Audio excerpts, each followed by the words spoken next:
అరే నేను భయపెట్టాలని కాదు, నిజం చెప్తున్నా. ఇప్పటి వరకు చరిత్రను చూసుకో, ఇతర మతాలు అంటే ముస్లిం, క్రిస్టియన్ 30% దాటిన ఏ నియోజకవర్గంలో కూడా ఇప్పటి వరకు ఒక్క హిందూ గెలిచిన చరిత్ర లేదు. అర్థమైందా?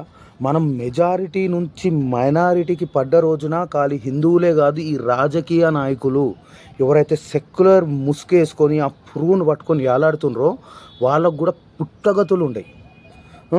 అరే పార్టీల కార్యకర్తకు కూడా పనికిరావు, ఒక టికెట్ రాదు మీకు. బాగా గుర్తు చేసుకోండి. కావాలంటే కేరళ, వెస్ట్ బెంగాల్, కాశ్మీర్ జ్ఞానోదయం అయ్యింది, వెస్ట్ బెంగాల్ వచ్చింది. అందరూ కూడా ఇది తెలుసుకొని పనిచేయండి జర. రాజకీయ నాయకులు చెప్తున్నా కదా, ఇప్పుడు ఏదో మురుగుతున్నారు సెక్యులర్ అందరం ఒకటే అని.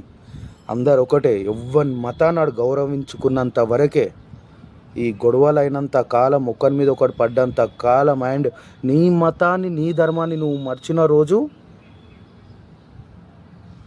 జై శ్రీరామ్, జై హింద్.